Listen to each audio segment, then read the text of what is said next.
Za začetek drugega polčasa pa si pogledamo, kako so praznike preživeli naši politiki. Predsednik republike Borut Pahor je za 1. maj v predsedniški palači pripravil dan odprtih vrat, oziroma, kot ga je poimenoval on, dan brezplačnih selfijev.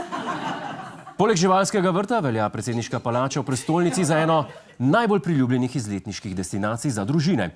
In v njej veljajo enaka pravila kot v živalskem vrtu. Največjo atrakcijo lahko slikaš, lahko jo božaš, ne smeš pa hraniti. Nad dejstvom, da so ga obiskali predvsem otroci, je bil predsednik Pahor naravnost navdušen. Ti otroci veliko bolj podoživljajo Slovenijo kot domovino in se tudi bolj izražajo z temi zastavami, himno, grbom, kot to starejša generacija. Tako je, otroci v nasprotju s slovenskimi turisti na Velebitu dejansko vedo, katera je slovenska zastava. Vedo pa tudi, da se slovenska zastava pravilno uporablja tako, da se z njo maha v nasprotju z upokojenci, ki z njo pometajo tla.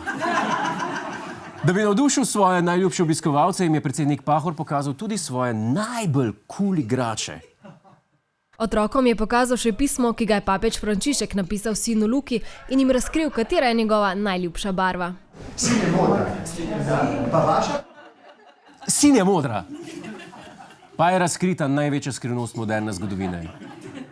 Naslednje leto pa mogoče končno dobimo odgovor na vprašanje, kaj ima Pahor raj, špagete ali peresnike.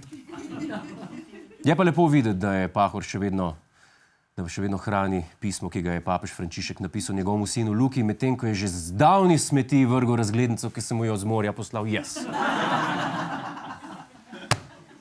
Da pa bi na koncu obiska vseeno pridobil naklonjenost otrok, se je Pahor kot izkušen starš zatekel k sladkarijam. Ob koncu ogleda so iz palače zadovoljno odkorakali vsak svojo lučko. Tako je, tako. Vsak obiskovalec predsedniške palače je na koncu lahko izbiral med lučko, Ježkom in Tomom.